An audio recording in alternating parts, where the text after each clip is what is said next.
Hello friends, स्वागत है आप सभी का आपके अपने यूट्यूब चैनल लर्निंग नीट पर। और आज की इस क्लास में हम चर्चा करने वाले हैं व्यक्तिगत विभिन्नता या वैयक्तिक विभिन्नता। ये अलग अलग आपको जो है नाम पढ़ने को मिलते हैं, उसके बारे में आज जो हम कुछ क्वेश्चंस देखेंगे उस पर चर्चा करेंगे, ये कह सकते हैं।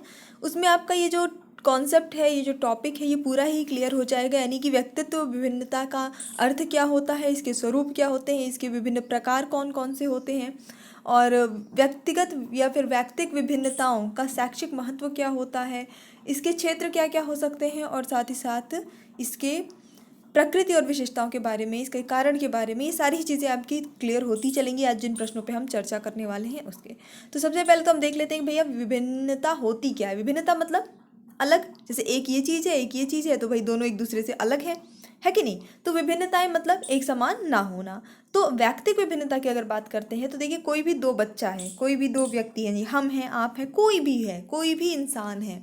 इंसान ही क्या, जानवरों में भी ऐसा होता है, ठीक है। लेकिन फिलहाल हम बात यहाँ पे इंसानों की ही करेंगे। तो कोई भी बालक है, दो बालक हमेशा निश्चित रूप से, भले ही वो जुड़वा भाई हों, निश्चित रूप से उनकी अभिरुचि या मानसिक योग्यता या शारीरिक रंग रूप या किसी न किसी मामले में दोनों एक दूसरे से अलग होंगे ही होंगे। अभिप्रेरणा, अभिरुचि, ठीक है, बौद्धिक स्तर, आईक्यू, ठीक है, किसी न किसी विकास। अब विकास में भी आपका शारीरिक विकास हो जाएगा, सामाजिक विकास हो जाएगा, भाषाई विकास हो जाएगा। तो यानी कि हर दो इंसान एक दूसरे से अलग होता ही होता है किसी न किसी रूप में। तो यही कहलाती है वैयक्तिक विभिन्नता। अब इस पे आधारित कुछ महत्वपूर्ण प्रश्नों पे आज हम चर्चा करने वाले हैं।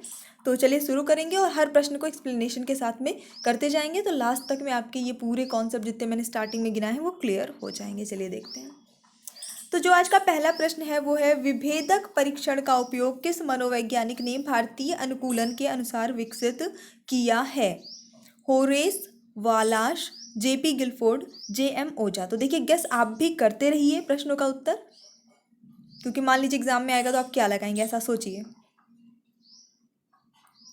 तो यहाँ पे जो सही आंसर है वो है आपका जेएम ओझा। और अब इसके बारे में थोड़ा सा समझ लेते हैं। तो ये जो है, इन्होंने अमेरिका की मनोवैज्ञानिक कॉरपोरेशन के द्वारा जो है एक प्रकाशित बैनेट सीसोर तथा बेजेमन के द्वारा तैयार किया गया एक विभेदक अभिक्षमता परीक्षण, या फिर इंग्लिश में आपको डिफरेंशियल एप्टीट्यूड टेस्ट, या फिर बहुत ही शॉर्ट में इसको हम कहते हैं DAT, डैट। ये आपको पढ़ने को कहीं कहीं DAT ज़्यादा नाम आपको मिलेगा। तो इसके प्रारूप को जो है भारतीय अनुकूलन के अनुसार इन्होंने तैयार किया था, विकसित किया था। यानी विभेदक परीक्षण का उपयोग इन्होंने भारतीय अनुकूलन के अनुसार किया था ओझा ने, ठीक है। देखेंगे अगला प्रश्न। किस अभिक्षमता को AST के नाम से जाना जाता है? विभेदक अभिक्षमता, सामान्य अभिक्षमता, अभिक्षमता सर्वेक्षण परीक्षण, व्यावसायिक अभिक्षमता। मेरे ख्याल से काफ़ी आसान है, क्योंकि विभेदक अभिक्षमता के बारे में तो हमने अभी ऊपर पढ़ा, आपका DAT जो देखा हमने, DAT है ना, विभेदक अभिक्षमता। तो इसका सही उत्तर बिल्कुल हो जाएगा आपका ऑप्शन नंबर सी, अभिक्षमता सर्वेक्षण परीक्षण। इसको AST के नाम से जाना जाता है। अभिक्षमता मतलब एप्टीट्यूड, ठीक है, सर्वेक्षण, सर्वे एंड परीक्षण, टेस्ट, ये हो गया। अगर हम बात करते हैं तो ये जो भेदक अभिक्षमता परीक्षण के अंतर्गत ही आता है, कोई ऐसा कुछ नई चीज़ नहीं होती है। बेसिकली होता क्या है कि इस तरह के जो परीक्षण होते हैं, इसमें परीक्षा की कई श्रृंखला होती है, प्रॉपर एक चेन होती है, सीरीज होती है, जिसमें किसी व्यक्ति की अलग अलग क्षमताओं का परीक्षण करके व्यक्ति के अधिक अभिक्षमता वाले क्षेत्र को ज्ञात किया जाता है। कि भाई जैसे मान लीजिए कोई इंसान है, तो ऐसा तो है नहीं कि उसमें एक ही टैलेंट है। मान लीजिए उसको खाना बनाना भी आता है, उसको गणित लगाना भी आता है, उसको खेलना भी आता है। तो अलग अलग क्षमताओं का परीक्षण कर लिया गया और फिर बताया गया कि इसमें सबसे ज़्यादा कौन सी क्षमता है। आया समझ में? ये होती है इस टेस्ट के द्वारा जानकारी। लंबाई, भार, त्वचा का रंग, पैर, आँखों एवं बालों का रंग में विविधता तथा विचलन को हम क्या कहेंगे? अब आप देखिए, लंबाई किसकी होती है? शरीर की। भार किसका होता है? शरीर का। त्वचा का रंग मतलब शरीर का अंग। पैर, आँख, बाल, ये सब किसका अंग? शरीर का अंग। तो क्या होना चाहिए इसका उत्तर? भावनात्मक अंतर, भौतिक अंतर, मानसिक अंतर, या इनमें से कोई नहीं? तो निश्चित रूप से फिजिकल है, ठीक है, सब कुछ बॉडी से रिलेटेड है, तो इसे कहेंगे हम भौतिक स्तर अंतर, सॉरी, ठीक है, क्योंकि ये हमारे भौतिक शरीर से संबंधित है। पृथक पृथक समजातीय समूहों के व्यक्तियों के प्रति बच्चों की अभिवृत्ति साधारणतया आधारित होती है किस पर? उनके अभिभावकों की चित्तवृत्ति पर, उनमें समकक्षीय की अभिवृत्ति पर, दूरदर्शन के प्रभाव पर। प्रश्नों को हम थोड़ा सा देखिए समझेंगे कि अलग अलग समजातीय समूह के व्यक्ति हैं, तो उनके प्रति जो है बच्चों की अभिवृत्ति किस पर आधारित होगी? तो निश्चित रूप से उनके अभिभावकों की चित्त वृत्ति पे। अब ये इसका मैं साधारण सा एग्जांपल देती हूँ कि आप जैसे हम और आपकी अगर बात करें तो हमारा जो सोच होगा, हमारा जो एक दूसरों के प्रति या समाज में किसी भी के भी प्रति जो एक नज़रिया होगा वो किस पे बेस होगा। जैसे हमारे घर में हमें हमारे अभिभावक जैसे किसी पर्टिकुलर जाति को पसंद नहीं करते हैं या उससे वो करते हैं, हालांकि ये करना नहीं चाहिए, पर अगर बाई चांस अगर करते हैं तो उनके बच्चे भी ऐसा ही करते हैं, है ना। तो कहीं ना कहीं बच्चे जो होते हैं जिस भी परिवेश से आते हैं उनके परिवेश का सीधा असर उस पर पड़ता है और अभिभावकों के गुण का स्थानांतरण उनमें हो जाता है। तो ये एक बेसिक सी चीज़ होती है और ये नेचुरली आ ही जाती है बच्चा जब अपने घर में रहता है। तो सांस्कृतिक तथा भाषिक रूप से वैविध्यपूर्ण कक्षा में यह निश्चित करने से पहले कि शिक्षार्थी विशिष्ट शिक्षा वर्ग में आता है या नहीं, एक शिक्षक को क्या करना चाहिए? देखिए, वैविध्यपूर्ण कक्षा है, अब उसमें बहुत सारे बच्चे हैं, आप कैसे डिसाइड कर लेंगे कि भैया ये बच्चा विशिष्ट शिक्षा के मतलब वर्ग में आता है कि नहीं आता है, स्पेशल चाइल्ड है कि नहीं है? उसके पहले आपको कुछ टेस्ट तो करना ही पड़ेगा। ऐसे बस बच्चे को देख के या एक दो दिन में तो आप, है ना, डिसाइड नहीं कर सकते हैं। और जब तक डिसाइड नहीं करेंगे उसको आप उस हिसाब से ट्रीट नहीं करेंगे। तो क्या करना चाहिए ये बताना है आपको। ऑप्शंस देख लीजिए फटाफट से।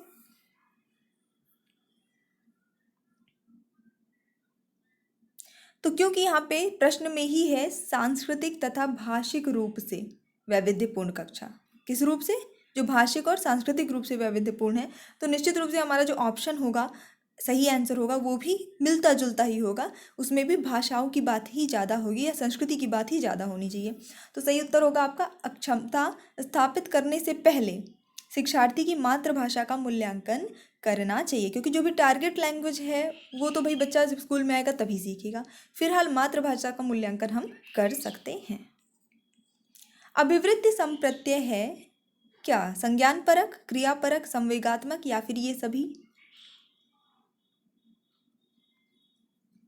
देखिए, अभिवृत्ति होती क्या है? ये तो एक देखिए मानसिक क्रिया होती है ना। कोई भी विषय वस्तु है, कोई भी इंसिडेंट हुआ, कोई भी घटना हुई, तो उसके प्रति एक तरह का जो हमारा दृष्टिकोण रखने की एक मानसिक क्रिया जो होती है वही अभिवृत्ति कहलाती है। तो इसमें क्या होता है, इसमें संज्ञा परक भी होगा, क्रिया परक भी होगा क्योंकि मानसिक क्रिया है ही, और संवेगात्मक प्रत्यय भी पाया जाएगा क्योंकि हम जो भी किसी भी कोई भी इंसिडेंट हुआ, जैसे मान लीजिए कहीं पे कोई घटना हो गई, ठीक है, या कहीं पे कोई चीज़ हुआ, कुछ भी इंसिडेंट हुआ XYZ, तो वहाँ पे क्या है भाई, कोई इंसान उसके प्रति अपना अलग व्यू बताएगा, कोई अलग व्यू रखेगा, किसी के नज़रिए से ये चीज़ सही है, किसी के नज़रिए से ये चीज़ गलत है ना। तो उसमें देखिए संवेग भी जुड़ जाता है। हम अपने संवेग का प्रयोग करके किसी घटना को देखते हैं, भाई जैसे कोई बहुत बड़ी दुर्घटना हो जाए तो हमारे अंदर उस घटना के प्रति दया आ जाती है कि यार ये सही नहीं हुआ, ऐसा हुआ वैसा हुआ, ठीक है। कभी किसी चीज़ पे गुस्सा आती है तो संज्ञान भी होता है क्योंकि हम अपनी समझ का भी प्रयोग करते हैं, और ये क्रियापरक तो होगा ही क्योंकि ये मानसिक क्रिया ही है। सही उत्तर क्या हुआ? ऑप्शन नंबर डी हो गया। एक बार वीडियो को लाइक कर दीजिए फटाफट से, थोड़ा और फास्ट करेंगे, पर कोशिश यही रखनी है ना कि फास्ट करने के चक्कर में ऐसा ना हो कि 10 वीडियो देख लिए फिर भी वो चीज़ क्लियर नहीं हुई जो चीज़ एक वीडियो से क्लियर हो सकती थी, है ना। पढ़ाई जॉब के लिए करना है, सिर्फ एग्ज़ाम क्रैक करने के लिए नहीं। तो अभिवृत्ति क्या है? अभी मैंने आपको समझाया कि अभिवृत्ति क्या है, तो इसका आंसर आप खुद देंगे। फटाफट से देख लीजिए ऑप्शंस।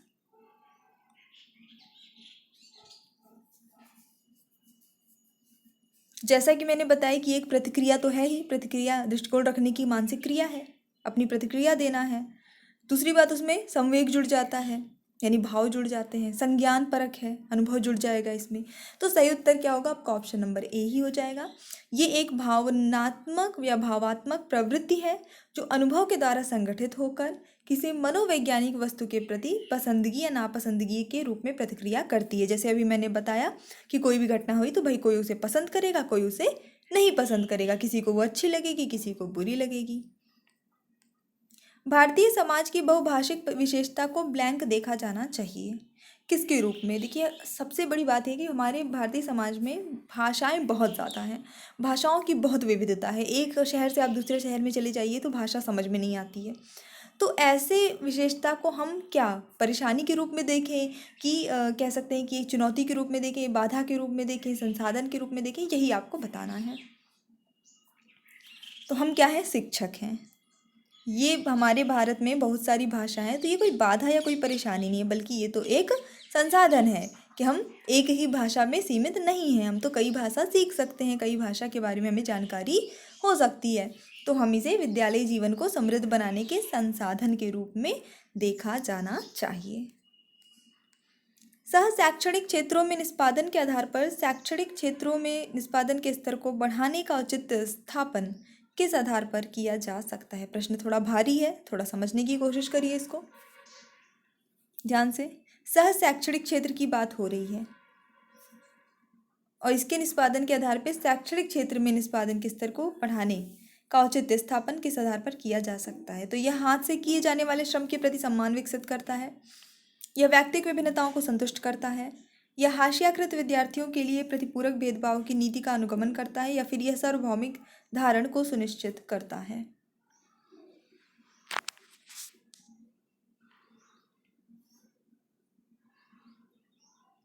तो ये क्या करता है? जैसे हमारा टॉपिक है व्यक्तिगत विभिन्नता, वही हमारा सही आंसर भी है, क्योंकि देखिए हर बच्चे के अंदर अलग अलग क्वालिटी है। जरूरी नहीं कि कोई बच्चा हर बच्चा पढ़ने में बहुत होशियार ही हो, शैक्षणिक स्तर उसका बड़ा अच्छा ही हो, लेकिन हो सकता है कि उसका सह शैक्षणिक स्तर काफ़ी अच्छा हो, वो किसी और चीज़ में बहुत ही ज़्यादा टैलेंटेड हो। ठीक है। शिक्षार्थियों में व्यक्तिगत विभिन्नताओं को संबोधित करने के लिए एक विद्यालय किस प्रकार का सहयोग उपलब्ध करवा सकता है? सभी शिक्षार्थियों के लिए समान स्तर की पाठचर्या का अनुगमन करना, बाल केंद्रित पाठ्यक्रम का पालन करना और शिक्षार्थियों को सीखने के अनेक अवसर उपलब्ध करवाना, शिक्षार्थियों में व्यक्तिगत विभिन्नता को समाप्त करने के लिए हर संभव उपाय करना। तो शिक्षार्थियों में व्यक्तिगत विभिन्नताओं को संबोधित करने के लिए एक जो विद्यालय है वो क्या कर सकता है? वो कर सकता है बाल केंद्रित पाठचर्या का पालन, जो कि हमें अब करना ही करना है। वहाँ जहाँ पे भी बाल केंद्रित पाठचर्या का पालन करने की बात आए तो वो पॉजिटिव ऑप्शन होगा आपका हमेशा। और शिक्षार्थियों को सीखने के अनेक अवसर भी उपलब्ध हमें कराने हैं। एक बार में हर बच्चा सीख नहीं सकता है, सबकी क्षमता अलग अलग होती है। योग्यता व योग्यता समूहीकरण के परिप्रेक्ष्य में निम्नलिखित में से कौन सा कथन सत्य है? योग्यता का समूहीकरण। विद्यार्थी समूह से बेहतर सीखते हैं। अबाध व प्रभावी शिक्षण हेतु कक्षा को समरूपी होना चाहिए। छात्र असहिष्णु होते हैं व भेदों को स्वीकार नहीं करते। विभिन्न योग्यता वाले समूहों को ग्रहण करने के लिए अध्यापक को बहुस्तरीय शिक्षा को अपनाना चाहिए। प्रश्न सारे ही आज के अच्छे हैं, डीप हैं, थोड़ा बस समझना है। तो जैसे कि बात ही हो रही है योग्यता के समूहीकरण की, ठीक है, किसी में कुछ टैलेंट है, किसी में कुछ टैलेंट है, किसी में टैलेंट कम है, किसी में ज़्यादा है, तो विभिन्न योग्यता वाले समूहों को, समूहीकरण की बात हो रही है, उत्तर हमारा समूह में ही होगा, को ग्रहण करने के लिए अध्यापक को बहुस्तरीय शिक्षा को अपनाना चाहिए। अगला देख लेते हैं। अच्छा, ध्यान रखिए, कभी भी ऐसे आज से आपसे पूछा जाए कि जैसे मान लीजिए कोई बच्चा है, वो 5वीं कक्षा में है, ठीक है, और उसे जो है क ख ग घ नहीं आ रहा है, तो आप क्या करेंगे? उसे कक्षा 1 में भेज देंगे आराम से कि वो वहाँ बैठ के पढ़ ले, ना कि उसको पहले कक्षा 5 का पढ़ाएंगे, आप उसे कक्षा 1 में भेज देंगे, तो ये गलत बात होगी। आप उसे छोटी कक्षा में नहीं बैठाएंगे, वरना उसके मन में जो है आ जाएगी हीन भावना। तो आपको उसे कक्षा 5 में ही बैठाना है, लेकिन आपको उस पर व्यक्तिगत रूप से ध्यान ये देना है कि उसे क ख ग घ आप पहले सिखाएंगे, उसके बाद आगे की चीज़ पढ़ाएंगे। ठीक है, तो ये थोड़ी सी चीज़ें मैं बीच बीच में आपको बताती जाऊँगी। व्यक्तिगत अंतरों का ज्ञान शिक्षकों की मदद किसमें करता है? पिछड़े शिक्षार्थियों के साथ कठोर परिश्रम करने की निरर्थकता को समझने में, क्योंकि वे बाकी कक्षा के समान कभी नहीं हो सकते। व्यक्तिगत अंतरों को शिक्षार्थियों की असफलता की स्वीकृति एवं उत्तरदायी ठहराने में। अरे सीधे से बताइए ना, हमें पता है कि बच्चे सब अलग अलग होते हैं, ये हमें ज्ञान है, तो हम क्या कर सकेंगे? हमारी किस में हेल्प हो जाएगी एज अ टीचर? सारे ऑप्शन तो आपको पढ़ने की ज़रूरत ही नहीं है, तो हमें हेल्प हो जाएगी किसमें, सभी शिक्षार्थियों की व्यक्तिगत आवश्यकताओं का हम आकलन कर पाएंगे और उसके अनुरूप उन्हें पढ़ा पाएंगे। और जब हम समझेंगे ही नहीं कि हर बच्चा अलग टाइप का है, किस बच्चे के साथ क्या डिफिकल्टी है, जब समझेंगे नहीं तो फिर कैसे उनको अपने ही तरीके से पढ़ाते रहेंगे, चाहे उनको बने चाहे ना बने, तो ये गलत होगा। अनुसंधान से पता चलता है कि विद्यालयों में अनेक स्तरों पर विभेदीकरण पाया जाता है। उच्च प्राथमिक स्तर पर इनमें से कौन सा विभेदीकरण का एक उदाहरण नहीं है। बहुत से अध्यापक पढ़ाने के लिए केवल व्याख्यान विधि का प्रयोग करते हैं। ध्यान दीजिएगा, विभेदीकरण का एक उदाहरण जो ना हो वो बताना है। मध्याह्न भोजन के दौरान दलित बच्चों को अलग बैठाया जाता है। लड़कियों को गणित तथा विज्ञान विषयों को लेने के लिए प्रोत्साहित नहीं किया जाता। अध्यापकों को निम्न सामाजिक आर्थिक परिवेश से आए बच्चों से बहुत कम अपेक्षाएं होती हैं। तो उत्तर क्या सही होगा, यहाँ पे सही उत्तर हो जाता है आपका ऑप्शन नंबर ए। बहुत से अध्यापक पढ़ाने के लिए केवल व्याख्यान विधि का प्रयोग करते हैं। तो ये उच्च प्राथमिक स्तर पर ये विभेदीकरण का उदाहरण नहीं है। विभेदीकरण मतलब भेद करना, भेदभाव करना। तो यहाँ देख रहे हैं आप, दलित बच्चों के साथ भेदभाव हो रहा है, यहाँ लड़कियों के साथ भेदभाव हो रहा है, यहाँ सामाजिक आर्थिक परिवेश से जो निम्न सामाजिक आर्थिक परिवेश से आए हैं उनके साथ भेदभाव हो रहा है। यहाँ पर भेदभाव वाली सिचुएशन नहीं है। ठीक है। एक बहुसांस्कृतिक कक्षा कक्ष में एक अध्यापिका सुनिश्चित करेगी कि आकलन में निम्नलिखित में से सम्मिलित हो क्या। अपने आकलन उपकरण की विश्वसनीयता तथा वैधता, अधिगम के न्यूनतम स्तरों के लिए अनुपालन करते हुए विद्यालय प्रशासन की अपेक्षाओं को पूरा करना, आकलन उपकरण के मानकीकरण या अपने विद्यार्थियों को सामाजिक सांस्कृतिक पृष्ठभूमि। बहुसांस्कृतिक कक्षा कक्ष की बात हो रही है, तो यहाँ पे सामाजिक सांस्कृतिक पृष्ठभूमि के ही बारे में बात हम करेंगे। यही आपका सही उत्तर हो जाता है, इसमें ज़्यादा सोचने की ज़रूरत नहीं है। देखिए, अब यहाँ पे इस क्वेश्चन को सॉल्व करने के पहले थोड़ा सा हम डिस्कस कर लेते हैं कि व्यक्तिगत विभिन्नताओं के क्षेत्र क्या क्या हो सकते हैं। ठीक है, जैसा कि मैंने आपको स्टार्टिंग में बता दिया था कि आज हम किन के बारे में चर्चा करेंगे।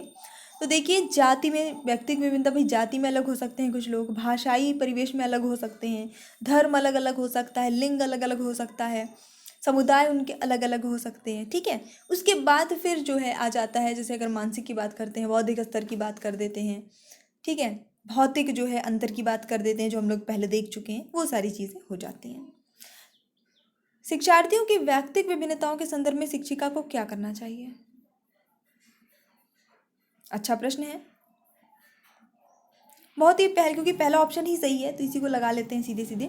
विविध प्रकार की अधिगम परिस्थितियों को उपलब्ध कराना चाहिए, क्योंकि बच्चे हैं अलग अलग टाइप के, अलग अलग क्षमता वाले, तो एक ही तरीके से सब बच्चे नहीं सीख पाएंगे, तो सीखने की अलग अलग परिस्थिति उनको उपलब्ध करवाना चाहिए ताकि सभी प्रकार के बच्चे सीख सकें।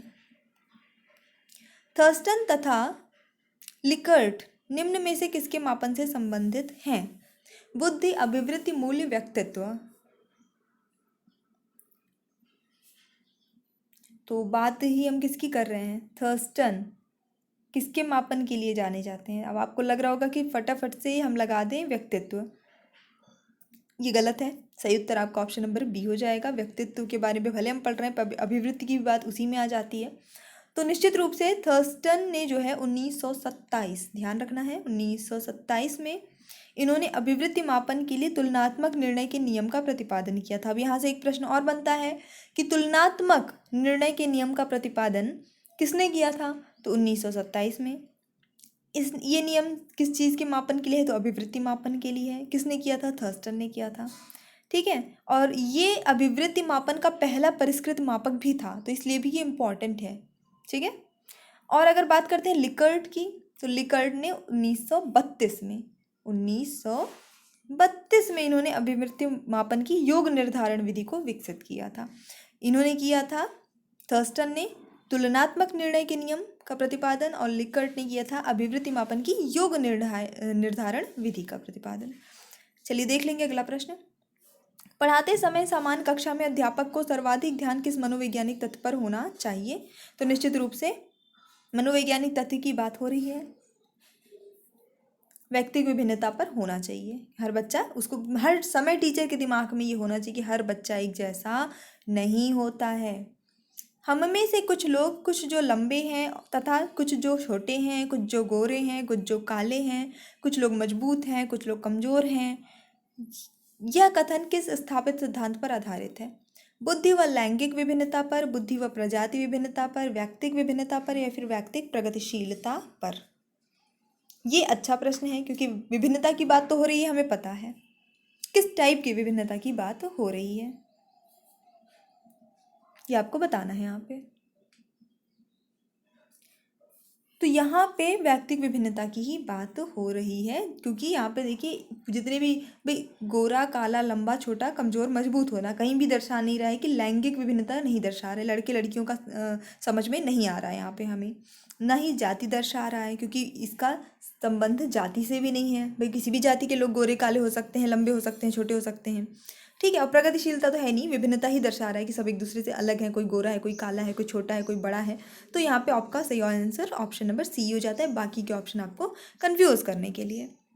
निम्नलिखित में से कौन सी अभिवृत्ति की विशेषता नहीं है? यह प्रेरणात्मक होती है, यह हमारे व्यवहार का आधार होती है, यह अस्थायी होती है, यह सीखी जाती है।